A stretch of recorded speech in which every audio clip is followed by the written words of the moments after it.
Ադևոս Ավետիսյան հաջորդ հարցի համար։ Պարոն Աղազարյան, մի ընդհանուր հարց տամ, մեկ-երկու կոնկրետ հարցեր։ Այդ ընդհանուրը հետևյալն է, այս ձեր խոսքից, վերլուծություններից, նաև նախքին ձեր այս վերջին հարցազրույցները լսելով գալիս եմ հետևյալ եզրակացության, դուք կարող եք կարճ պատասխանել այո ոչ, որ դուք փոշմանել եք, որ այս տարիների ընթացքում 2012-ից թե ինչ կոնկրետ անձի եւ իր հետ ճանապարհ եք անցել, ձեր ներդրումն եք բերել, որովհետեւ դուք հետո հասկացել եք, որ այդ ավելի շատ դրական չէր մեր երկրի իմաստով կամ բացասական եւ շատ ռիսկերով է լի այդ ձեր գործունեությունը մեր երկրի իմաստով առաջիկա նաև զարգացումների իմաստով եւ հետեւաբար դուք փոշմանել եք եւ այս պահին առնվազն փորձում եք նաև ինչ որ չափով մեղմել այս իրավիճակը նաև ձեր անձը հարվածի տակ դնելով։ Ես ամենայն դեպս գոնե ես ոչ թե ասում եմ հավատում եմ դրան կամ ոչ, ես ասում եմ այդ տպավորությունն եմ ստացել։ Երկրորդ հարցս կոնկրետ գործին է վերաբերում։ Ես չհասկացա հիմա այդ 23 միլիոն 23,000 դոլարի գործով կաշառքի ձեզ հարցաքննության կանչել են, այսինքն ձեզ հարցրել են ինչ ոնց, այսինքն այս process-ը, որտեղ հասկացա, որ ոչխարների գործով հարցաքննվել եք եւ այլն, process գնացել է, բայց այս 23,000-ի մասով ընդամենը ասեցիք կարճ, որ այդ մեղադրանքը ես ուզում եմ այդ հասկանամ այդ հարցաքննության, եթե կանչել են, ապա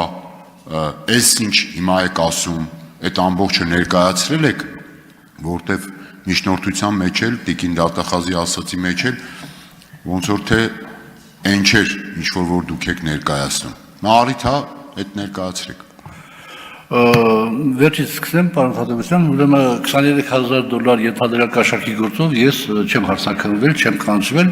այո, այդ ոչխարների գործով կանչվել եմ 2-3 անգամ, այս դեպքում ոչ մի անգամ չեմ կանչվել եւ իմ համարդարի, ասենք անակնկալ էր, առավելևս նորից եմ ասում, որ ես ժամանակին ինքս եմ դիմել այդ անհանգստությունները ունենալով այդ ամեն ինչը պարզվի եւ ես գործ եմ ունեցել փաստորեն մի մարդու հետ, որին ընթացքում կամաց ճանաչել, ով նորից եմ ասում, այս պահին գտնվում է դատական գործընթացի մեջ խաբեության, խարդախության հոդվածներով, ով 11 թվականին, բաների կա էլի, դատալեքսի թղթերը կա, ով 11 թվականին դատապարտվել է 5 տարի ազատազրկումով, ով փետրվարի 15-24 թվականի հաջողությամբ լքել է Հայաստանի Հանրապետությունը։ Հիմա բանը, ձեր հետ ավելի կարևոր հարցին, պարոն Թադևոսյան, ոչ, ես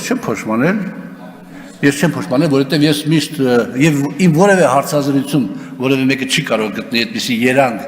որ ես փոշմանած լինեմ, ես ասում եմ, որ մարդը ունի գործընթացների ընթացքում, սոցիալական, քաղաքական, չգիտեմ, ռազմական գործընթացների ընթացքում այս կամ այն իր բնավորության գծերը դրսևորվում են եւ զարգանում են։ Հիմա պարոն Փաշինյանը մեր երկիրը ղեկավարել է դժվարագույն ժամանակահատվածում, ընդունել է դժվարագույն որոշումներ։ Ես բոլոր իր ընդունած որոշումներին հետ օքեյ եմ, կներեք այդ բառի համար։ Ես գրեթե օքեյ եմ նաև խաղաղության պայմանագրի այս նախագծի հետ, ոչ թե թղթի հետ եմ օքեյ ընդորում, այլ ես օքեյ եմ այն բանի հետ, որ վարչապետին եւ արտաքին գործերի նախարարությանը եւ ընդհանրապես քաղաքացիական պայմանագրի թիմին իմ նաև համեստ մասնակցությամբ հաջողվեց, որ աշխարհին ապացուցենք, որ մենք խաղաղություն ենք ուզում եւ որևէ հիմար չի կարող մտածել, որ Հայաստանը կարող է պատերազմ հայտարարի ադրբեջանական թուրքական տանդեմին։ Այսի իմ համար շատ ավելի կարևոր է։ Բայց քանի որ վարչապետը երկիրը ղեկավարել է ծանրագույն ժամանակահատվածում, բայց քանի որ մեր քաղաքական թիմը նախնական տարածվել է իր բաների մեջ մի քիչ ուրիշ է դարել, վարչապետը իմ կարծիքով կորցրել է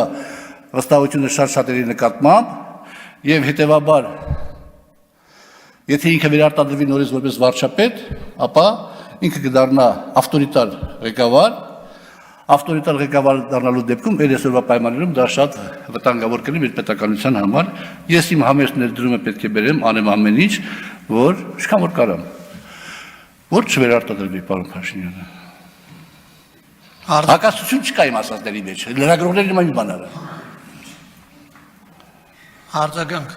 Պարոն Աղազարյան, դիվանագիտական պատասխաններ լավ էլ հասկացաք, որ հակասական էր, բայց ես ինչ անեմ հիմա լրագրողի ինչ կանի, մի կողմից ասում եք դժվարին էր, խեղճ մարդը ինչ անի, մեկ էլ ասում եք ամեն ինչ անեմ, որ չվերարտադրվի։ Հենա որ ամեն ինչ լավա թո տանի մարդը շարունակի իր ծրագիրը, էլի, լավ, այդ խնդրի մյուս կողմն է, առնվազն այդքան էլ ազնիվ չի։ Հիմա տիկին դատախազն է այստեղ։ Այս գործով, այս $23,000 գործով, որ ասում է ինձ չեն կանչել հարցաքննության, մի տևական շրջան անցել է, ի վերջո նաև այս գործն է ձեր միջնորդության հիմքում։ Ես հատուկ ժամանակ ձեզ չտվեցի այդ հարցը, հիմա հասկանանք, տեսնենք, հետո միանգամից ձեր եզրափակիչ ելույթում, եթե հարմար գտնեք, կարծում եմ կարևոր է անդրադարձեք։ Ինչու՞ չեք կանչել հարցաքննության, ինչու այս գործը ավելի մանրակրկիտ չի, թե ասենք օրինակ մենակ այն նախորդ գործը լրիվ բավարար էր, այս մեկն էլ տենց ոնց որ մի քիչ հետը թողը տենց համեմունք լինի, բերենք։ Եվ վերջում հազար ներողություն ավարտում եմ, տեսեք, պարոն Աղազարյան, քիչ առաջ շատ վտանգավոր բան ասեցիք, չնայած ձեր անձի հետ կապված։ Ասում եք իրավաբան չկա, գործը պետք է գնա քննության, գործը շինծ ու գործ ըստ էության, էս եք ասում, առնվազն գոնե շատերը այդպես են հասկանում, բայց ասում եք թե թող ինձ ձերկեն անձեռնամխելությունի, այս ինչ եղավ, այս եղավ ժողովրդավարություն, այսինքն դատախազը վերցնի պայմանական ինչ-որ մի թուղթ գա ազգային ժողովում իրավաբան չկա, ուրեմն ամեն մեկին այդպես վերցնեն տանեն, բա էլ ու մնաց անձեռնամխելության կարևորությունը, բան ժողովրդավարությունը, մեկելը, մյուսը։ Պարոն Թադևոսյան, ես շատից ազգային ժողովի իրավաբաններ Հավատիսյան։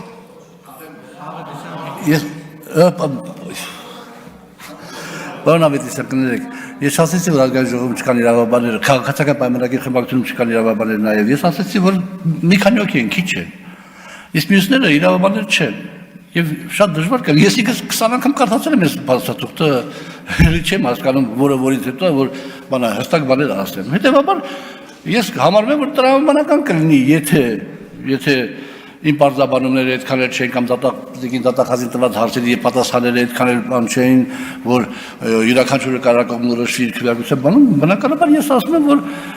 քաղաքացիական պայմանագիր խմբակցության անդամներից ես որևէ մեկից չեմ լեղանա, եթե ինքը քվեարկի միջնորդությունը հարգելու իմաստով, այստեղ հակասություն չկա,